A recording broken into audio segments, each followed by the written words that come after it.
South Park mocks Meghan and Harry for shouting "We want privacy" while on tour to promote his book Waaagh, calling them dumb and foolish prince and princess. On a Wednesday episode, South Park mocked the Duke and Duchess of Sussex by making them look like the Prince and Princess of Canada, a youthful royal couple who clamor for privacy while attracting attention to themselves. The red-headed prince and his wife are seen promoting the prince's book, Waaagh, whose cover is strikingly similar to Harry's memoir Spare. The red-headed prince is wearing the exact same dusty pink outfit that Meghan wore for Trooping the Colour in 2018 and a nearly identical white hat that sits askew on her head. "If we lived here, people would believe we're truly serious about wanting to be normal," the princess says as they storm off during a TV show after being questioned about their motivations. But Kyle, who lives across from them, is particularly furious about their entrance in the neighborhood. He complains about the prince playing polo on the lawn and their fancy jet that is parked outside the home. He complains to his friends Kenny, Cartman, and Stan, "They have this gigantic jet parked in front of my house and they keep pushing me to buy their book." Many veiled jabs against the Sussexes are made in this episode, including, despite a family dispute, the Prince and Princess of Canada attend the burial for the Queen. The first scene of the episode shows Kyle's younger brother Ike, who was adopted from Canada and is distraught about the death of the late Queen Elizabeth II, resembling Queen of Canada. The rest of the royal family jeers the Prince and Princess of Canada when they attend her funeral because they have been bashing the Canadian monarchy. One other royal even farts in the face of the Princess of Canada in classic South Park fashion. During a TV appearance, a couple requests the right to privacy. The couple makes the mistaken decision to appear on breakfast television.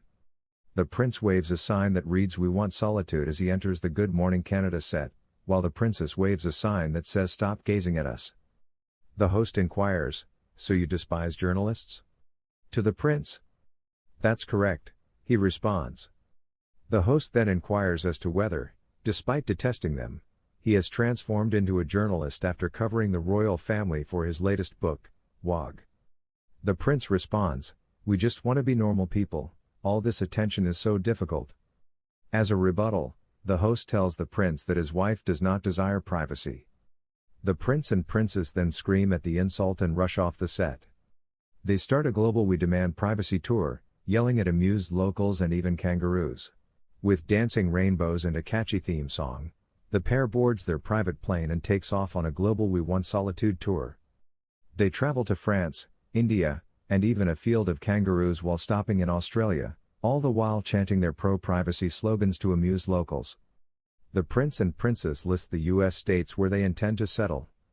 At one point, they arrive in Colorado, where the princess raises a megaphone and yells, "We want privacy," at a police cordon.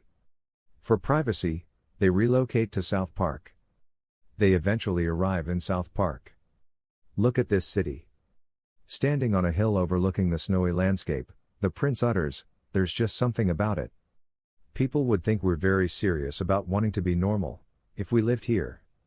Afterwards, a private plane lands in front of their brand new home, which is next door to Kyle's house.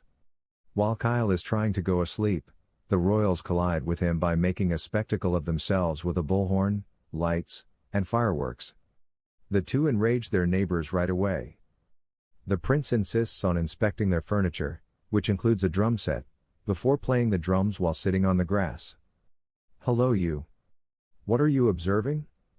When Kyle looks out at his new neighbors, the prince exclaims, "Haven't you ever heard of privacy?" Kyle complains about the newcomers to his classmates Cartman, Stan, and Kenny at school. They constantly pestering him to buy their book and have this enormous airplane parked in front of his house, he claims.